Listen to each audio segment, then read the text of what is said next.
Այս վերելակը ձեզ տեղափոխում է այնտեղ, որտեղ չկա աղմուկ, փոշի, ճառագայթում, ալերգեններ եւ անգամ կապ։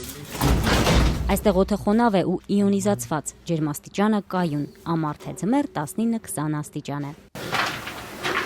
Բարի գալուստ հանրապետական անձավաբուժական կենտրոն, Երևանի Քարաղի հանքի ընդերքում 235 մետր խորության վրա ոչ միայն աղ է արդյունահանվում, այլև մարդիկ են բուժվում։ 3, ուսերը, 6, 7, 8,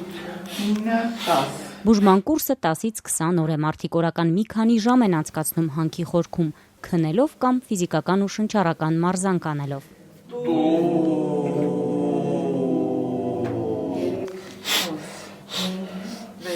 Արմեն Ստեփանյանը ավելի քան 13 տարի է Ռուսաստանի Կեմերովո քաղաքից հասնում է այստեղ ասթման բուժելու։ Շուտվանուց եմ Եվանդ 37-8 տարեկանից։ Սրվել էր այդ պերիոդում, չէի կարամ բուժվեն, ձեռնարկեցի, միջոցներ, դաժե սանատորիա բան չէր օգնում, վիճակի չէր հանում ու եկա ստեղ առաջի անգամ,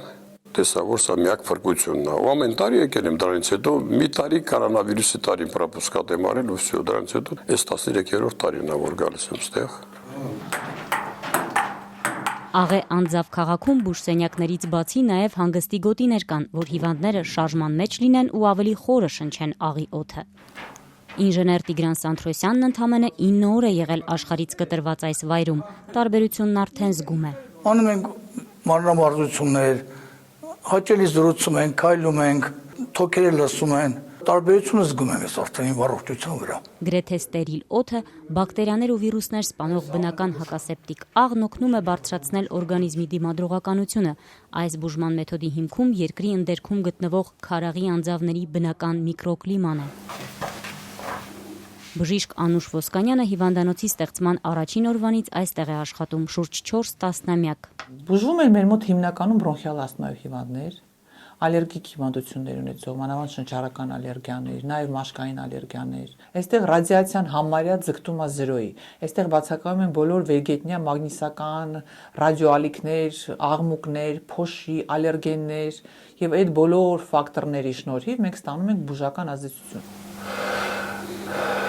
40-ամյա Հայաստանում եզակի կենտրոնի ճակատագիրը սակայն վտանգված է։ Կառավարությունը 2019-ին կրճատել է ֆինանսավորումը պնդելով, որ բուժական մեթոդը ապացույցների վրա հիմնված չէ եւ չի համապատասխանում պետական աջակցության պահանջներին։ Չունենք այլևս պետպատվեր եւ կենտրոնը վտանգված է եւ կարող է փակվել ընդհանրապես։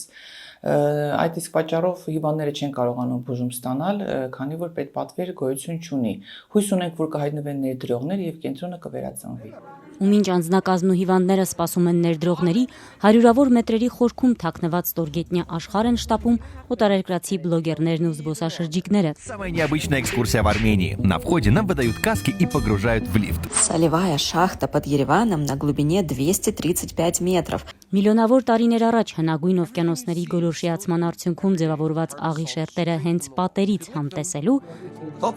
Есть огурцы с солью прямо со стены. ու աշխարհին պատմելու հայաստանյան туриզմում այս բացառիկ, բայց թերևս թերագնահատված անդրաշխարհի մասին։ Вдыхать соль и оздоравливаться. One of the most interesting, unexpected things you can do in Yerevan.